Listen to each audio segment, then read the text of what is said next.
Why don't avoidant partners like labels?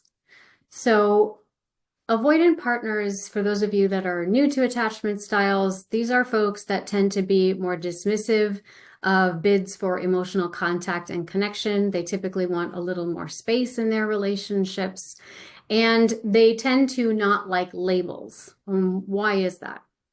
So, avoidantly attached individuals, they typically grow up in environments where emotional vulnerability isn't safe or where they had to rely very heavily on being independent and self-sufficient. And so as a result, they may associate this label, right, or some kind of label that indicates a relationship status, like partner, boyfriend, girlfriend, whatever the case might be. They tend to assign a lot of meaning to that. So expectations, pressure, or a loss of freedom. And truly, it goes the same way in the other direction. Anxious people also assign a lot of meaning to those labels.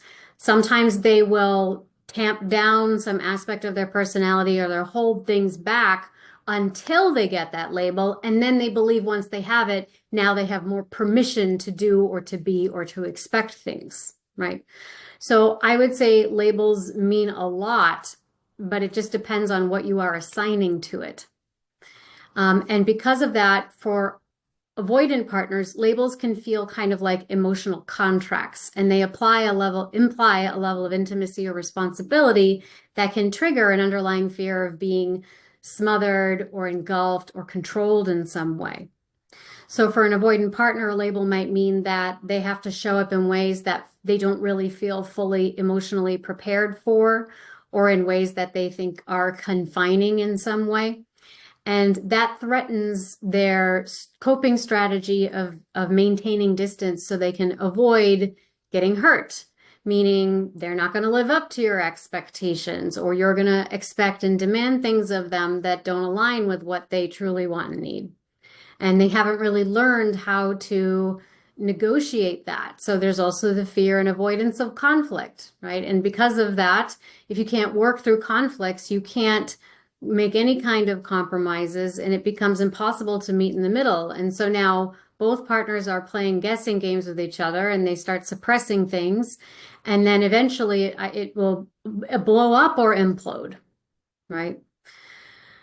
So, but in this context, in the context of this relationship, that resistance to labels isn't necessarily a rejection of the person or a rejection of the relationship evolving between you. It's really more about protecting a fundamental sense of personal identity and autonomy, which they believe increasing vulnerability threatens.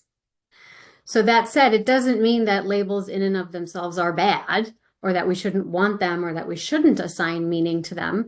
It just means that in relationships with avoidantly attached individuals in particular, conversations around what is the commitment here, and what is the label we're assigning to that, and what does this label actually mean, right? Because sometimes we use these terms like boyfriend, girlfriend, partner, what have you, and they're actually pretty vague.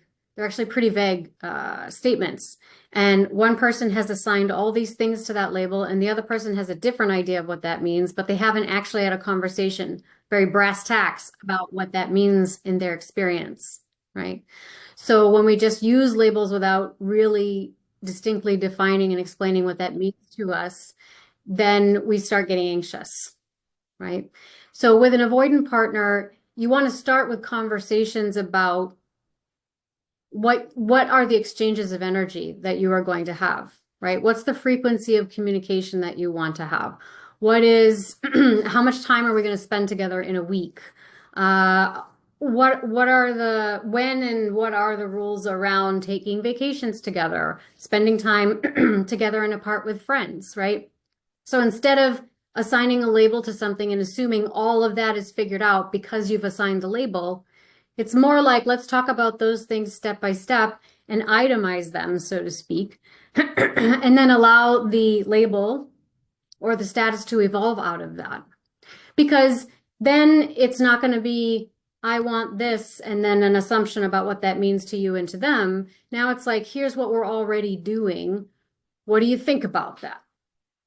Right? And now we're starting to understand the why behind whatever is creating discomfort for them. right? Because you're having a more honest, specific and dialogue, which can help you promote mutual respect and also be very clear on what you're both needing and wanting rather than escalating something or assigning a lot of pressure with vague statements, right? Oftentimes I find it's not the labels that are actually triggering, it is the vagueness that comes with it, right? The lack of clarity. And then what the other person is assuming a lot and they think it's obvious and it's not. So I would say that's kind of what I would say about that is usually because the labels, we're all assuming a lot of things based on a label, but we're not actually getting into what we really mean by that. So I think those conversations with avoidant partners should go very slowly and you should build it from the ground up rather than slap a label on top and assume and just assume that all of this is understood. Okay, I hope that's helpful.